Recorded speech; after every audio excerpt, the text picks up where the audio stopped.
Good evening, friends. As we know, God calls us to holiness. But first, we must ask ourselves, what is holiness? So our translation for holiness comes from Hebrew, kwadosh, which means to cut. So to be holy means to cut off or separate oneself from everything else. But kwadosh also has a second meaning, which is to be holy means to entirely be morally pure in every way possible. So if we put the two meanings of kwadosh together, to be holy means to be pure and cut off from our worldly desires, from sin, from the world itself. Uh, In English, Christus vivit means Christ is alive. Following the Youth Synod, Pope Francis has reflected and prayed upon the outcomes and released his apostolic exhortation to the young people. In a powerful call to all Christian young people, the Holy Father encourages them to truly live the life of full with Christ. In response to this call, here are ways to live a life of holiness. He is in you, He is with you, and He never abandons you. However far you may wander, He is always there, the risen one. He calls you and He waits for you to return to Him and start over again. When you feel you are growing old out of sorrow, resentment, or fear, doubt, or failure, He will always be there to restore your strength and your hope. In these words, we should remember that even nowadays that we tend to be very preoccupied with the numerous responsibilities that we have, we are very prone to have feelings of resentment, fear, doubt, and many more. Despite these feelings, we should not bring ourselves down and never give up, as we should always keep in mind that God is always here with us. Chapter 2: Jesus is ever young. In the Bible, not much has been documented about Jesus' childhood. However, we must remember that Jesus spent his life serving others, doing public missions at a young age. And as a young adult, he gave his life till the very end for us. And that ending did not just simply happen because his entire youth was a precious preparation for it. With that, should also take inspiration from his life, especially at this time of our youth because we have so much potential and a lot to offer to the world. Chapter 3: You are the now of God. If tears do not come, ask the Lord to give to you the grace to weep for the suffering of others. This chapter emphasizes that we, the youth, is the church today. However, you must also be sensitive to the many different contexts in which the young people come from. With that, those who are more fortunate in life should be more sensitive and compassionate to the young people who have a lot of challenges in life. Next is Laudato Si.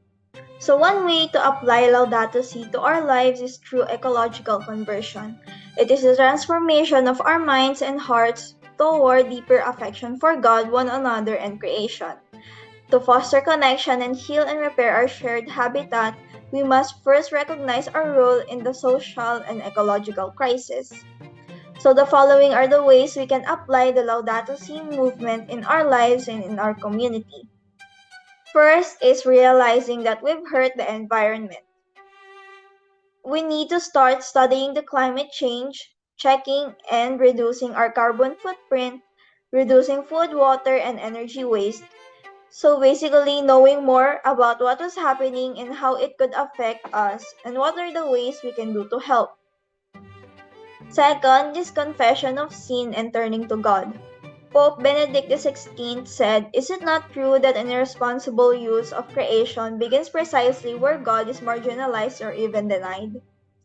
If the relationship between human creatures and the Creator is forgotten, matter is reduced to selfish possession and man becomes the last word, and the purpose of human existence is reduced to a scramble for the maximum number of possessions possible." So it emphasizes that we must not let our greed and selfishness take over because we forget our connection with others and with God. This could result to the irresponsible use of creation that Pope Benedict said. So praying and reading the Bible are the ways in making our connection with God stronger. Third is commitment to transformation and improvement as responsible creators. We can do this by applying the Laudato Si in our everyday lives and changing the way we live to protect the earth. Lastly is community transformation. We can start by connecting with our community, working together to reduce carbon footprint and waste, and advocating for climate change and its dangers. Gaudete et exultate, meaning rejoice and be glad, calls us to be holy in the modern world. It emphasizes the importance of the Beatitudes, discernment and spiritual combat, and the importance of charitable actions. We can apply Gaudete et exultate in our lives in three simple ways. First, we can learn and realize the Beatitudes. Jesus explained with great simplicity what it means to be holy when he gave us the Beatitudes. We can respond to the call of holiness by meditating on these. By practicing these and following the examples of the apostles, it will benefit us in our journey to holiness and spirituality while benefiting others, allowing us to achieve genuine happiness. Second, we can engage in charitable actions. The Church has always taught that charity alone makes growth in life of grace possible. For if I do not have love, I am nothing.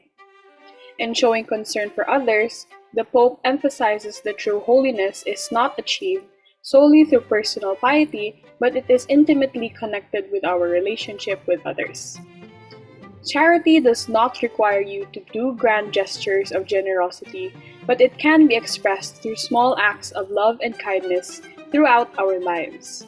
Just a simple smile, a pat on the back, or a helping hand to those who need it can go a long way. Lastly, we can foster community and communion. We have to seek and forge relationships with others in the community. We must engage in dialogue and create authentic relations and work towards reconciliation and promote of unity. Be it in school, the workplace,